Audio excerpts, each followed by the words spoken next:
the 3 awesome useful tips and tricks for Excel novice users. So the first thing, we will be going through the wildcard conditional formatting to highlight the total row.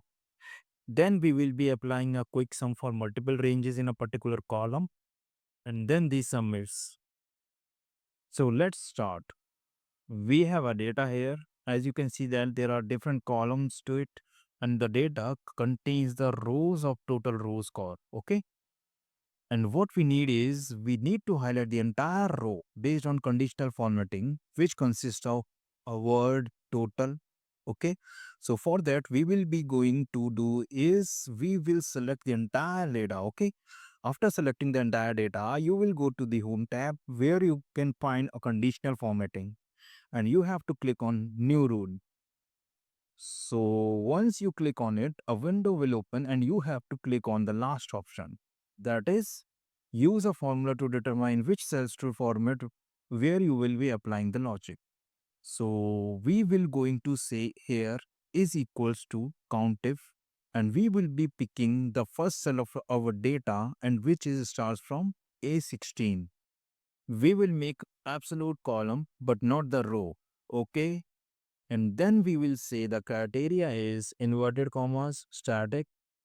We are looking for total word, again static, inverted commas, and bracket close.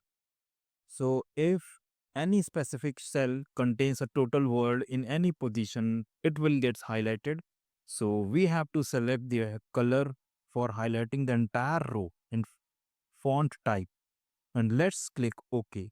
So now, as you can see, we have applied the conditional formatting based on wildcard for all the rows, which has a word total. Okay. So instead of doing it manually, you can use conditional formatting that can save your time. The next thing is that now we need to sum each total according to different ranges. Likewise, if we go manually, so the user will do like sum first number, then going to the next total, and then looking for the next range, then going to the third, doing same again manually, selecting the ranges and doing again the sum, right? But I mean, this will take our time. But you have a very large data and we don't need to do it manually. So we need a technique here. So we will select the entire data again with the headers, and we will apply the filter option. So you can go to data, click on the filter button. Okay. Now what we need to do is open this column one filter, and you can go through filter by color, because we know that all the total loss is in blue color. Or you can go with like text filters. You can select contains and you can write total. Okay. So what happens? All the total rows are now visible. Okay. So the next part is, we have to select the entire column of amount. Okay. And we need to select the visible cells only. Okay.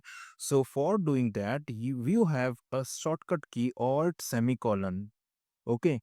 This is the first shortcut key.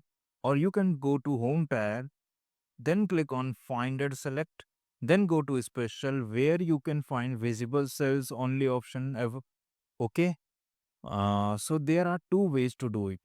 So once you have selected all the visible cells, now you have to again press a shortcut key, that is alt equals to.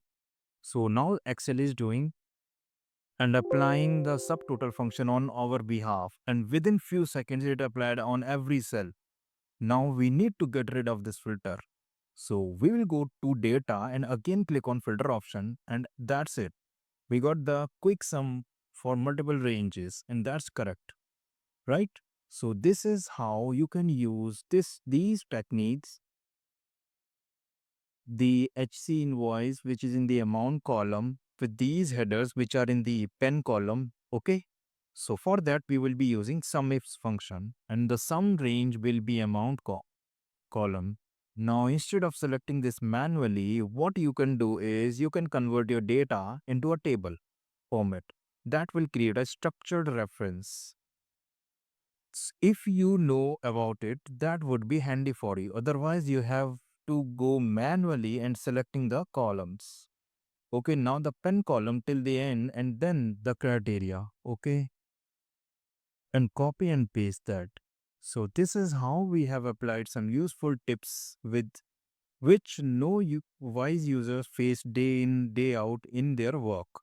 So I hope you have got these techniques handy. Thank you.